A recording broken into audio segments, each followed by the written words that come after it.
करेगा तराजू, छाएगा तराजू, इंसाफ करेगा तराजू, शफाफ करेगा तराजू, सब माफ करेगा तराजू, अब आएगा बस तराजू, सिर्फ तराजू के हामी, सिर्फ जमात इस्लामी, सिर्फ तराजू के। बिस्मिल्लाहिर्रहमानिर्रहीम। अस्सलामु अलैकुम वरहमतुल्लाहि वबरकातुहू। ګرانو کتونکو دی وخت کې زه پېښور ټول پلازا موټروي باندې ولاړ یم او د جماعت اسلامي سېنیټر جناب مشتاق احمد خان صاحب چې دی پېښور ته را روان دی، نو دی وخت کې ګڼ شمېر کسان چې کم کارکنان دي هغه تاسو کتی شئ په کیمرې کې چې هغوی د استقبال دپاره دی وخت کې په موټروي ټول پلازا باندې موجود دي.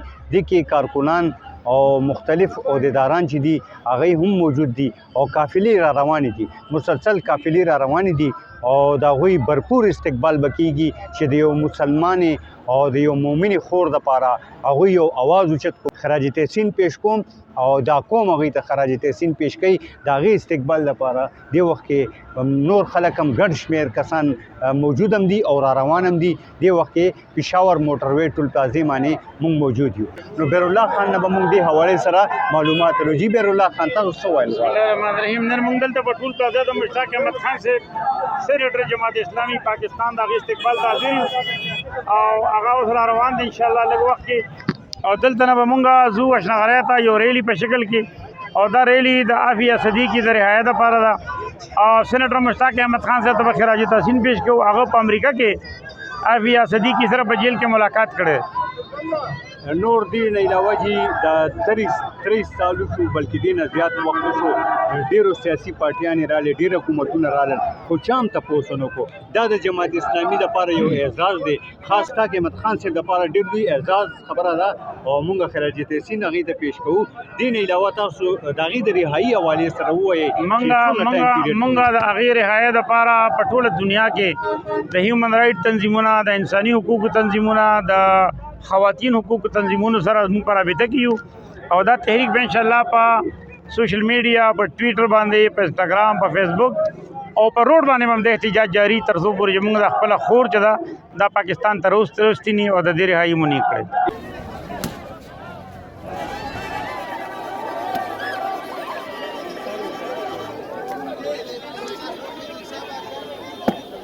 طاهر زرین صاحب دا ووایي چې دا سېنیټر صاحب چې کوم تللی و امریکا ته او د 30 سال کې مختلف حکومتونه بدل شو، چا هم په دې اواز اوچت نه کړو سوای د جماعت اسلامي سېنیټر صاحب چې کوم اواز اوچت کړو هغې امریکا ته لاړل، ډاکټر فوزیه صدیقي سره لاړل. دې حوالې سره ووایي. اعوذ بالله من الشیطان الرجیم. بسم الله الرحمن الرحیم. تاسو ډېره زیاته مننه، تاسو ماله موقع راکړه. زمونږ د دې قوم د دې امت بدقسمتي دا ده چې موږ سره خالص مخلص لیډر موږ ته نه ملاو شوی چې هغه درد لري د قوم، هغه په زړه کې د ملت د قوم درد دی. زمونږ داسې مشران چې عافیه صدیقي په چند هزار ډالرو په دغه باندې ورکړه، هغې ته حواله کړه، پاکستان کې اریسټ کړه، ورته ورکړه، د هغې غلطي څه وه هېڅ هم نشته، پروف هم ورسره څه نشته. خو چې دغه خبره چې ړه مې ورته یو ایسي بیسي ته به مې ورته نیسي، هغه کار عافیه صدیقي خور سره وشو. ښه دې نه پس بیا جي دا خو یو کس یو غلطي وکړه، هغه به الله له وستلی دی او الله له به هغې جواب ورکوي. دویمه خبره دا ده چې په دې سېنیټ کې په دې زمونږ په دې قومي اسمبلۍ کې بلا شي ممبران چې هغې کې سکالرز هم دي، هغې کې ښه ویل ایجوکیټډ خلک هم دي، هغې کې علما هم دي، هغې کې شیوخ هم دي. خو دې یو کې هم دا تړپ نه و چې زما یو خور، زما یو بچی چې زما د ملک سره د هغې تعلق دی، زما د ژوند یو حصه ده، زمونږ د وجود یو حصه ده، هغې دپاره موږ اواز اوچت کړو. دغه جیل کې هغه مخکې نه 25-30 سالو شو، څوک خپله نه 24 سال بعد د هغې خور هغه خپلې خور سره ملاقات وکړو. هغه هم داسې چې ټینټډ ګلاس لګېدلی و، د ګلاس نه په خور ناسته، یو په دا ناسته، په ټلیفون باندې د یو بل سره خبرې کولې. دا انسانیت دی. دا امریکن ګورنمنټ دې له 25 سال قید سزا سلو کړې وه او دا خو یو انتهایی ظالمانه سزا ده چې انسانیت خلاف ده. بالکل ټیک شوله جي. خو دا زه نه پوهېږم چې دا چې کم 22-23 سال دي د 20 کلونو زیات هلته تېر کړل او دومره ګورنمنټس رالل، دومره مختلف سیاسي جماعتونو حکومتونه رالل، نو دوی ولې اوسه پورې د دې اواز نه دا خو ما تاسو ته په خپل دغه کې هم ویلې چې به ټولو ته پته وه فیصدي کې چې هغې باندې مختلف قوم باندې هغې خور د هغې مور هغې به بار بار د خپل لور د رهایي دپاره اواز اوچتولو او جماعت اسلامي د فرسټ ډے نه هغې سره لګیا وو، هغې سره به تلل، زمونږ امیر صاحب به تلو، سراج الحق صاحب به تلو، سینیټر مشتاق احمد صاحب په دې کې یوازې فیصدي کې نه را دې نه علاوه دورونه دي د کراچۍ هغه صرف جسٹ فار $5,000 دپاره هغې ورکړی شوي د ګوانتمان د جیب نه د نظامان جیل نه هغې ریلیز کړی شو، راوستل پاکستان کې موجود دي ګوانتانامو بیا او هغې نه راوستل جي 3 کسان هغه د پرسنل ایفرټس باندې د جماعت اسلامي د سپورټ باندې زمونږ هلته په امریکا کې US کې خپل تنظیمونه شته، د جماعت تنظیم په تور پاکستان کې نه دی. خو مال افسوس په دې راځي چې زمونږ دلته صدر پاکستان، زمونږ دلته وزیر اعظم پاتې شوي 4-5 پکې بدل شوي. په کاردار چې هغې دا وانه وچتولو چې مونږ ریمنډ ډیوس دلته یو کار وکړو، کسان یې ویشتل، هغې ورکړه، هغې به بدل کړي، د وخت چېرې مونږ خپل بچی واپس راکړه. په هغه ټایم کې دوی څه نه کول، هغه دپاره کن الیګل طریقې سره خلک یې ونیول، اریسټ یې کړل، آسیا ملونه چې دا هغې وله ورکوله، هغه په دغه باندې ورکوله. عمران خان صاحب په خپل دغه کې انټرویو کې وایي چې د شدت پسند راغلو، ما هغه راواغسته، ما ورکړه، زه یو لیبرل سړی یم. که ته لیبرل یې نو په کارداره چې ستا خور هم هلته په جیل کې موجوده ده، ناسته ده، امریکې په جیل کې نه ورسره څوک ملاویږي، نه یو رشته دار ورسره ملاویږي.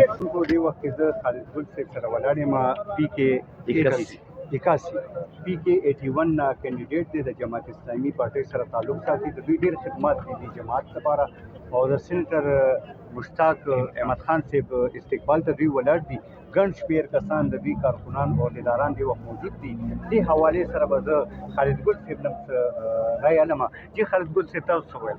بسم الله الرحمن الرحیم. نن زمونږ د احتجاجي ریلی او د مشتاق احمد خان صاحب د استقبال دپاره، د فوزیه صدیقي د استقبال دپاره چې د هغې کومه خور ده، نن 20 کاله مخکې امریکې د پرویز مشرف په لاس باندې د کراچۍ نه اوچته کړله، باګرام ایرپورټ ته ورسوله په $5,000 باندې، او هغې 20 کاله وشول دلته پرته وه په جیل کې.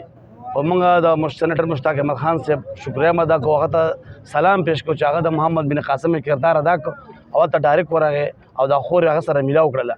نو د هغې دپاره انشاءالله هله ځلې د پاکستان واکدارانو ته، پاکستان ریاستي ادارو ته، حکومت ته موږ دا پیغام دی چې څومره زر کېدی چې د وزارت داخله په ذریعه باندې دی حافظ صدیقي راخلاصه کړی شي، او د پاکستان عوام دپاره چې کومه مینه ده د حافظ صدیقي زړه کې، د پاکستان عوام زړه کې، موږ دا وایو چې څومره زر کېدی چې اوس به د مشتاق احمد خان صاحب دلته راځي او هغې سره به هغه زنانه هم وي، او داسې موږ دلته بارالله خان صاحب د جماعت اسلامي پېښور امیر اب هم وي، او موږ به د دوی د استقبال په هرکلی باندې کوو او اشنغرۍ چوک کې به زمونږ جلسه عام وي. بسم الله الرحمن الرحیم. نن مونږ دلته کې موټروې ټول پلازې سره یو ځای شوي. مشتاق احمد خان صاحب استقبال ده، چونکې تاسو ته پته ده حالیه دنو کې چې کوم هغه تلي و امریکې ته، ډاکټر حافظ صدیقي خور ډاکټر فوزیه صدیقي ورسره وه. 20 سال بعد په امریکې جیل کې هغې سره ملاقات کړی، یو امید پیدا کړی د پاکستان د عوامو دپاره، د حافظ صدیقي دپاره چې انشاءالله هغه ورځ لرې نه ده چې حافظ صدیقي به په د پاکستان ته خپل وطن ته واپس راځي. نو د هغې حوالې سره چې کوم هغوی مثبت یو ټور کړی دی، امریکې ته یو دورې کړي وه د حافظ صدیقي رهایي حوالې سره، چونکې هغوی واپس راغلي دي، نو یو عظیمالشان استقبال دپاره ورته د پېښور عوام، پېښور ګوټ نه خلک راغلي دي، د هغوی استقبال او انشاءالله د حافظ صدیقي د رهایي یو تحریک به چې کوم دی د دې پېښور نه مونږ شروع کوو انشاءالله. ډېره مننه، تھینک یو سو. ګرانو قدرمندو، دې وخت کې زه په پېښور ټول پلازه باندې موجود یم او سینیټر مشتاق احمد خان صاحب چې دی د هغې استقبال لپاره موږ راغلي یو، او صوبایي سر عہدیداران هم دې وخت بیرالله خان هم موجود دی، انسلي اوان هم موجود دی، طاهر زرین چې دی هغه هم دې وخت کې موجود دی، مختلف کینډیډیټس دي او ګڼ شمېر کسان، کارکنان او عہدیداران دې وخت کې په ټول پلازه موجود دي. چونکې مشتاق احمد خان صاحب یو ډېر غټ قدم اوچت کړی دی، امریکا ته تللی دی، ګوانتانامو بې بدنام ترین جیل کې چې زمونږ خور حافظ صدیقي دې وخت کې د 20 کالو نه زیات وشو چې هغه دې وخت کې قید ده، او دا تاسو کتی شئ دې وخت کې زما د دې کیمرې په نظر کې تاسو کتی شئ چې ګڼ شمېر کسان دې وخت کې موجود دي، او سپیشلی د مشتاق احمد خان صاحب او ډاکټر فوزیه صدیقي استقبال ته دې وخت کې موجود دي چې هغوی د امریکا غونتې ملک ته لاړل او جیل کې د هغوی سره نه صرف ملاقات وکړو بلکې د هغوی د ازادۍ دپاره یو جدوجهد شروع کړو او دا جدوجهد روان دی او دا قدم چې دی جماعت اسلامي یو داسې پارټي ده چې هغوی دا قدم اوچت کړو ګنې په ګذشته 30 کالو کې چا هم په دې معنی کله څه کار نه دی کړی او نه چا داسې بهتر قدم اوچت کړی دی. زه عزیز افریدي کیمرامین کامران خان سره